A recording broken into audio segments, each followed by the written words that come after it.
Bonjour tout le monde, ravi de vous retrouver pour l'émission du jeudi 5 août 2021. Le Bitcoin s'établit à 37 800 $, donc pas beaucoup de changements depuis hier, mis à part une grosse bougie haussière qui est montée aux 39 000 pour redescendre aussitôt.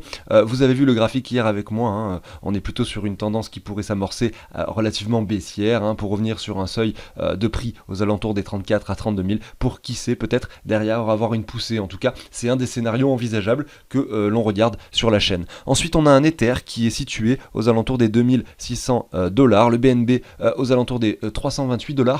Et il y a de nombreux projets qui passent progressivement à la Binance Smart Chain, et également de nouveaux projets qui sont déjà directement intégrés à la Binance Smart Chain. Par exemple, le projet Tencent que je vous avais présenté est désormais disponible sur la BSC. Également le projet Gala Game que je vous avais présenté qui est également disponible. À chaque fois, je reçois des mails de migration ou enfin d'intégration de la Binance Smart Chain. Donc pourquoi pas, ce token pourrait continuer à prendre de la valeur. Vous le savez, le BNB était aux alentours des 20 $ il y a un an à peine, même peut-être moins, il me semble peut-être 15 $. Aujourd'hui, on est sur un niveau de 300 $ après avoir touché les 600, on a quand même retracé de 50%.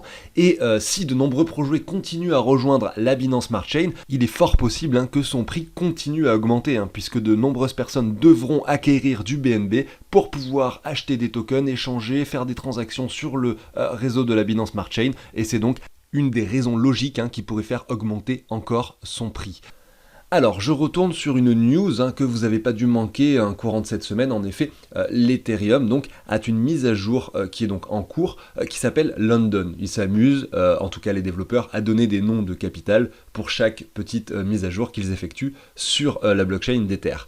Ces mises à jour sont finalement intégrées grâce à ce que l'on appelle les EIP, ce qui veut dire Ethereum Improvement Proposal, c'est-à-dire qu'à ce moment-là, vu que la blockchain est décentralisée, l'intérêt c'est que justement tout le monde doit être d'accord sur ce que l'on va appliquer au protocole pour que la mise à jour se fasse, que ce soit les mineurs, que ce soit les validateurs de réseau, que ce soit également tous les utilisateurs en général du protocole Ether. Et si les mises à jour ne sont pas dans l'avantage de certains des acteurs, il est possible qu'ils refusent cela, qu'ils décident tout simplement de ne pas appliquer cette mise à jour sur le réseau, en tout cas sur leur note par exemple, et derrière tout simplement ça peut produire un fork. Si beaucoup de personnes ne sont pas d'accord, la blockchain peut se diviser en deux. Alors c'est des choses qu'on essaye d'éviter au maximum de façon générale, mais on sait que c'est déjà arrivé sur la blockchain d'Ether, sur la blockchain du Bitcoin également. Alors de quoi il s'agit en fait? L'EIP 1559 souhaite modifier le système tout simplement dont les transactions sont effectuées, les frais de transaction sont appliqués. C'est-à-dire qu'aujourd'hui, lorsque vous avez des frais de transaction sur Ether, il est possible de surenchérir de façon énorme. Si vous avez des millions d'euros, vous vous en foutez finalement de payer 100 $ de fees, et donc vous allez enchérir à des montants énormes, et ce qui fait que beaucoup de particuliers ne peuvent plus du tout participer au réseau, puisque énormément de gros portefeuilles vont établir des frais élevés. Et donc vu que ça fonctionne comme un système d'enchères, si des personnes sont prêtes à payer 100 $ la transaction Ether, vous allez être obligé de payer au moins 100 $ pour que votre transaction s'effectue, vous voyez. Donc ça, c'est l'idée, c'est d'éviter ça tout simplement en intégrant un système automatique qui va automatiquement donc gérer cette fluctuation de frais de transaction. Et donc ça va pas être vous directement qui allez pouvoir augmenter vos gas et directement multiplier par 2 ou par 3 les frais pour que votre transaction soit plus rapide. Ça, c'est la première chose. Et la seconde chose, tout simplement, c'est que une partie des Ethers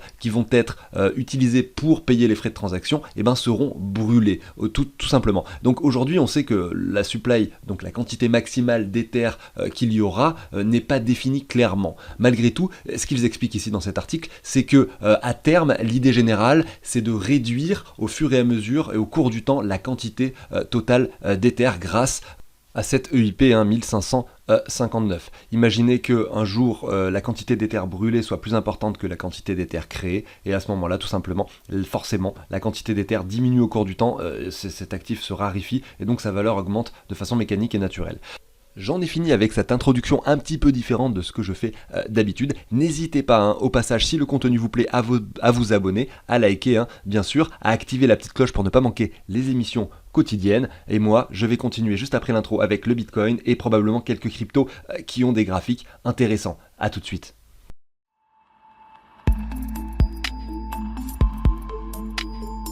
Allez, on se retrouve ici sur le Bitcoin, juste avant de vous montrer ce qui est en train de se passer, notamment avec ce petit crash qu'on est en train de subir avec le Bitcoin qui a touché donc les 42 600 $ pour réintégrer cette zone des 37 à 38 000 $. Et bien, je vais vous montrer rapidement un tableau que je vous partage sous l'échange d'une donation. Ceux qui ne sont pas intéressés, vous pouvez directement avancer à l'étape suivante. Vous avez les chapitres dans la barre de lecture. Et pour les autres, c'est un tableau qui permet de récapituler vos investissements et de calculer vos plus et vos moins-values.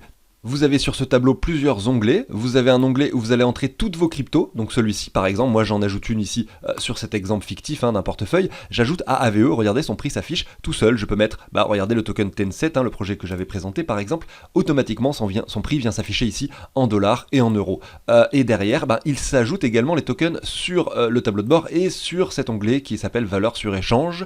Puis sur cet onglet qui s'appelle valeur sur échange, vous allez pouvoir tout simplement entrer les quantités de ce que vous possédez. Par exemple, vous allez avoir votre plateforme 1, par exemple c'est Binance, vous allez mettre G02 AVE, j'ai ici 50 Tencent sur cette plateforme 2, alors effectivement c'est pas un bon exemple, Tencent, il n'y en a pas sur Binance.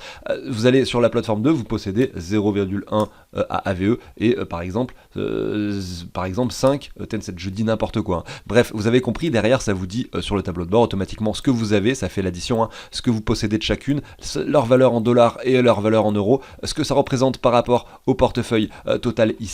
Ensuite là vous avez ici les gains que vous avez par rapport à ce que vous avez investi au départ et donc vous avez beaucoup de données, des camemberts, savoir combien vous gagnez, combien vaut votre portefeuille par rapport à ce que vous avez investi, voilà tout simplement c'est aussi simple que ça. Et vous avez un dernier onglet qui s'appelle calcul plus-value et c'est là que vous allez mettre tout ce que vous faites comme transaction avec l'euro. Si jamais vous envoyez des euros sur une plateforme et que vous les échangez en crypto, le jour où vous allez les changer en crypto, vous allez dire ce jour-là j'ai acheté par exemple 5000 € de crypto. Voilà, le jour où vous allez récupérer des euros pour ensuite tout simplement les utiliser dans votre vie de tous les jours, vous allez mettre voilà ce jour-là j'ai vendu des cryptos pour récupérer 2000 €, j'en avais besoin pour acheter des choses et donc à ce moment-là, lorsque j'ai récupéré mes 2000 €, mon portefeuille valait, donc c'est écrit ici en haut, 19 909 €. Ce qui veut dire que tout simplement, regardez, vous avez ici la plus-value qui se calcule sur les 2000 € que vous récupérez. Il y a 493, donc quasiment 500 € qui sont considérés comme plus-value, notamment parce qu'il y avait 15 000 € d'investissement de départ, le portefeuille vaut 19 000, donc c'est assez logique, vous avez compris, ça fait à peu près un quart de plus-value, donc un quart de 2000, ça fait à peu près 500. Vous voyez, le calcul est correct et derrière vous allez pouvoir entrer toutes vos ventes, tous vos achats et vous allez avoir sur l'année 2021 par exemple la somme de la totalité de vos plus-values et de vos moins-values si jamais il y en a. Ici vous avez plusieurs explications à droite, il y a également un onglet où il y a également beaucoup d'explications sur plein d'actions que vous pouvez effectuer sur ce tableau.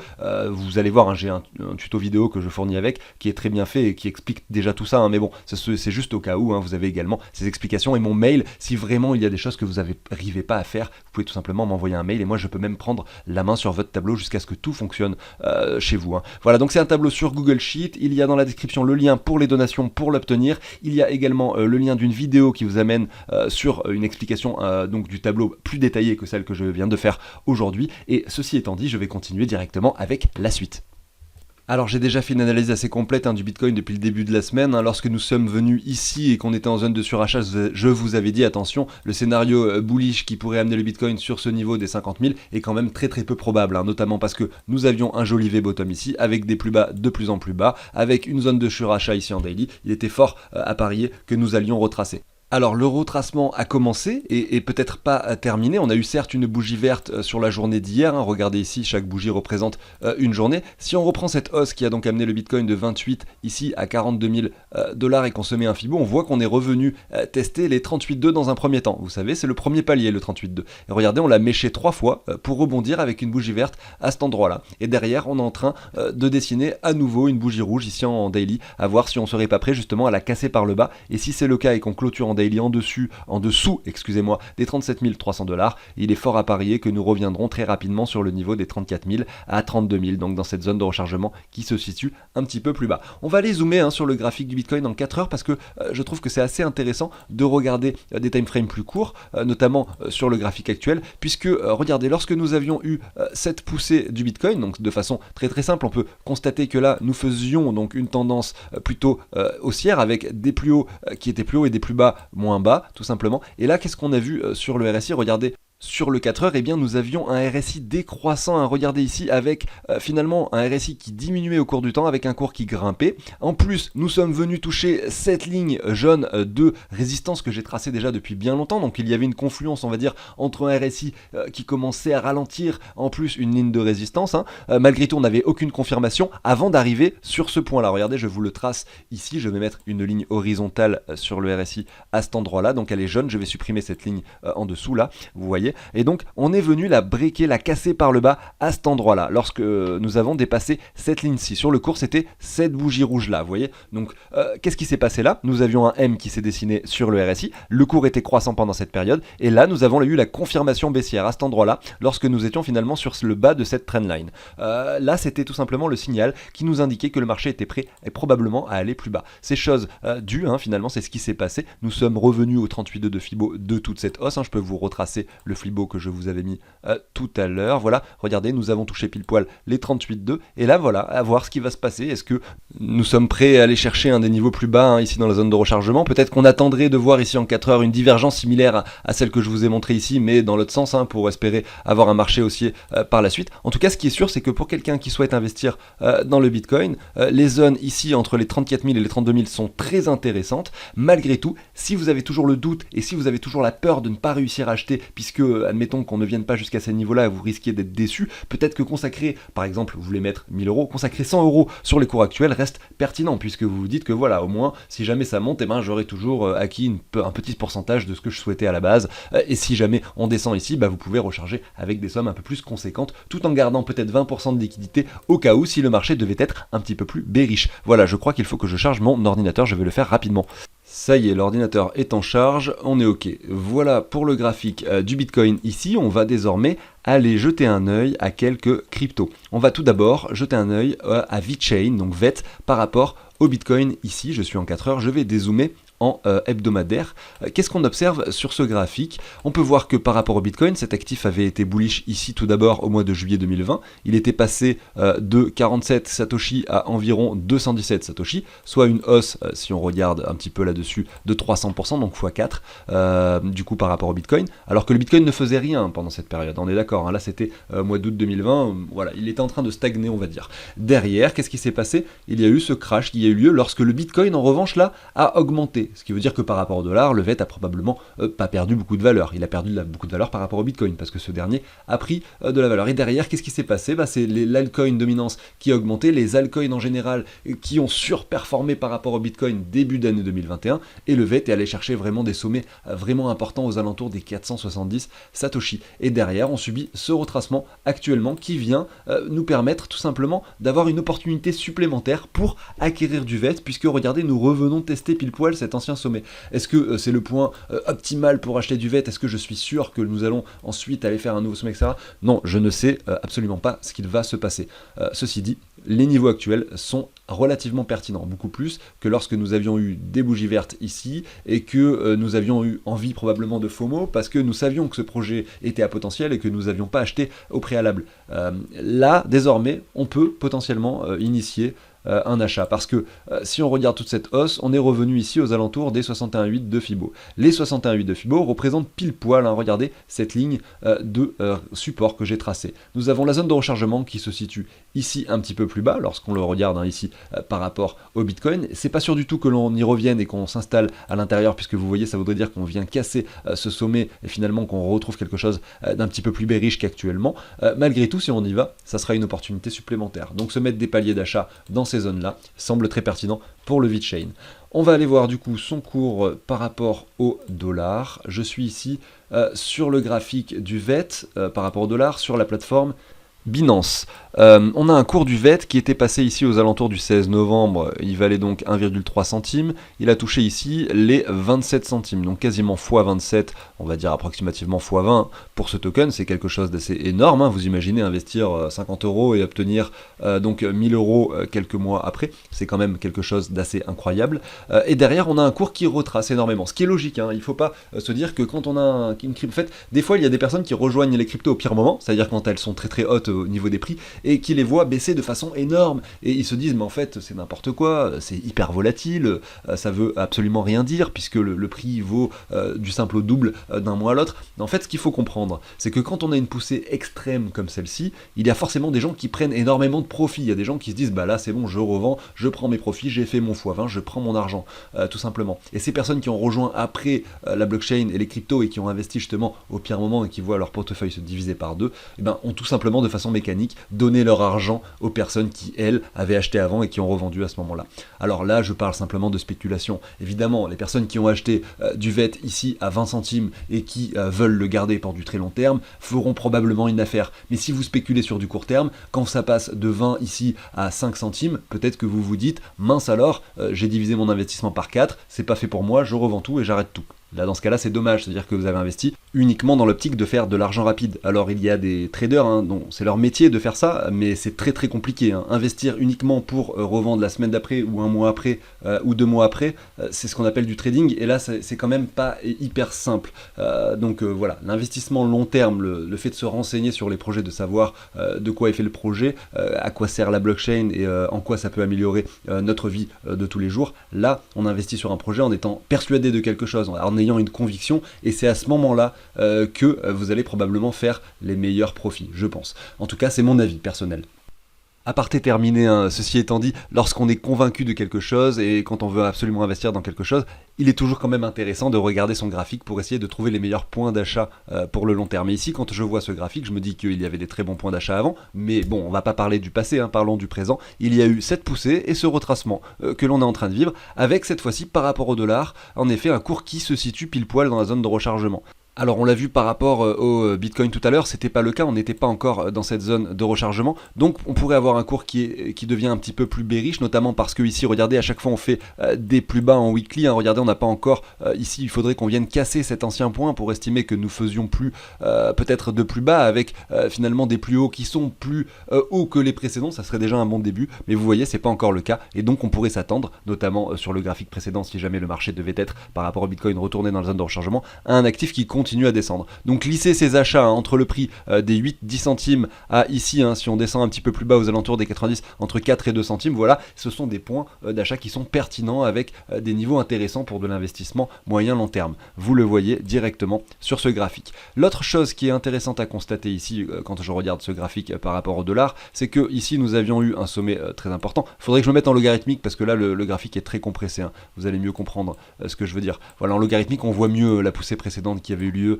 à cet endroit-là. Donc là, nous avions eu le RSI qui avait touché un sommet à cet endroit-là au niveau des 87, et ici, lorsque nous avons fait le deuxième sommet aux alentours des 26 centimes, nous avons fait un nouveau sommet sur cette pointe sur le RSI. Et donc on n'a pas de divergence, on a un plus haut sur le RSI et un plus haut sur le cours, ce qui indique que potentiellement, ce qui est intéressant, c'est que on pourrait avoir un cours qui effectue encore un nouveau sommet, qui sait peut-être aux alentours des 50 centimes à 1 dollar, je ne sais pas, avec un RSI qui lui ne fait plus de nouveaux sommets. Et là on aurait enfin une divergence qui commencerait à se dessiner. Et donc le fait de ne pas avoir de divergence pour l'instant est plutôt rassurant aussi sur pourquoi pas l'avenir de ce token. J'en ai fini du coup avec le VET de VeChain et on va continuer avec Neo ici par rapport au Bitcoin. On voit qu'il a été très très bearish, il a eu des sommets extrêmes en 2018. Est-ce qu'on reviendra sur ces niveaux de prix? Je n'en ai aucune idée, mais bon, vous voyez, c'est quand même vachement plus haut. Si on regarde ici sur la règle, on peut voir que l'ancien sommet de 2018, c'est quand même à 1200%, donc x 14 ici par rapport au Bitcoin. Donc c'est pas évident que ça se produise. En revanche, ce que l'on constate de façon très claire, c'est qu'on est revenu quand même bien bas ici, et qu'on regardait sur le cours, on effectue encore des plus bas, et qu'on n'a pas encore eu quelque chose de très bullish qui s'est dessiné. Pour cela, il faudrait que ici on vienne chercher un nouveau sommet, qu'on commence à avoir des sommets de plus en plus hauts. Enfin, vous avez compris, c'est toujours le même schéma. Ici, ce qui est également super intéressant à voir, c'est que, non, regardez, on a un cours qui fait des plus bas avec un RSI qui lui, en revanche, fait un plus haut ici. Donc on a une divergence qui s'installe. Malgré tout, pour venir casser cette divergence, il faudrait que l'on vienne et donc confirmer ce niveau-là des 77 avec un RSI qui monte en zone de surachat de façon assez extrême. Donc c'est pas demain la veille que ça se produira. Mais clairement, on a une latéralisation de très longue date. On a quand même un cours qui par rapport au Bitcoin entre le mois de janvier ici et le mois de mai pendant la dominance a pris 400%, donc c'est pas rien. Et si on venait s'affranchir de cette ligne de tendance que j'ai tracée ici en blanc, et bien pourquoi pas venir ensuite aller chercher des niveaux de prix significatifs par rapport au Bitcoin. Si je reprends tout simplement toute la baisse, on va essayer de se mettre comme ceci. Voilà, je reprends toute cette baisse de façon approximative. Nous avons cette zone de rechargement donc qui se situe ici. Regardez, ici entre les 0,0095 Bitcoin et les 0,0118 Bitcoin. Alors ça ferait un prix du Néo très élevé. Ça veut dire que si le Bitcoin, admettons que le Bitcoin est à 40 000 $, on aurait 40 000 multiplié par 0,01 approximativement, ce qui ferait un Néo à 400 $. Or aujourd'hui, si on va voir son prix par rapport au dollar, il se situe aux alentours des 43 $, et on a touché en mai 2020 les 143. Donc vous voyez, le niveau des 400 $ finalement n'est pas si déconnant. Ça semble assez pertinent. Admettons que par rapport au Bitcoin, on revienne dans la zone de rechargement que j'indiquais juste avant. Ça voudrait dire qu'on ait un Néo là, donc qui augmente à nouveau. Donc là, on le voit le retracement, on va y revenir juste après, et qu'on vient de faire un nouveau sommet. Donc l'ancien sommet était de 200 $, qu'on vienne ici se situer aux alentours des 400. Sachant que l'Ether l'a déjà fait, ça. L'Ether a déjà dépassé son sommet de 2018 en passant donc son sommet 2018 qui était à 1400 $, en faisant un nouveau sommet à 4300, vous voyez, donc plus que le double. Donc ceci est quand même relativement envisageable, et ça nous ferait un x10 ici par rapport au dollar. Donc ça pourrait être intéressant, effectivement. Ici, je retourne sur le graphique, du coup, par rapport au dollar, on va zoomer dessus à cet endroit-là, et on voit qu'on a eu un joli retracement malgré tout. Et donc si on reprend cette hausse-ci, on voit qu'on est revenu en dessous de la zone de rechargement. On a testé même les 85,4. Malheureusement, quand on le regarde ici en weekly, on voit encore que l'on fait à chaque fois des plus bas, de plus en plus bas. Alors certes, là on a réussi à faire un nouveau plus haut. Malgré tout, il faudrait voir si justement on serait pas prêt à aller dessiner un W comme ceci, ne pas faire de plus bas. Donc là, il pourrait effectivement y avoir également des niveaux pertinents pour recharger du Néo si jamais c'est quelque chose qui vous intéresse. Donc je vous invite à vous renseigner sur le projet. J'en ai fini du coup avec l'émission du jour. Merci à tous de m'avoir écouté. N'hésitez pas au passage à vous abonner si le contenu vous plaît, à activer la petite cloche pour ne pas manquer les émissions quotidiennes, à liker la vidéo, et je vous dis à très bientôt sur la chaîne. Salut tout le monde.